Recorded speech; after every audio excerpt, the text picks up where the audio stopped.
Не ровно знаю, 300... 8-7 лет. Это на сколько раз больше, чем...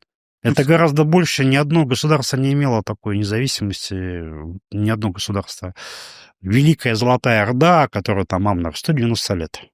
А, Да? Империя Чингисхана, как вот целая, она вообще после смерти... Ну, то есть она распалась уже 1269 год. Ну, можете себе представить. Его провозгласили там ханом в 1206 году, в 69 ну, мгм. 60 там, 3 года. А после этого они на 4 там улуса поделились. Ничего себе. Да, вот и я говорю, ничего себе. Вы представляете? Я вот изучаю там историю-то, смотрю, такой сижу, голову напрягаю, говорю, ничего себе.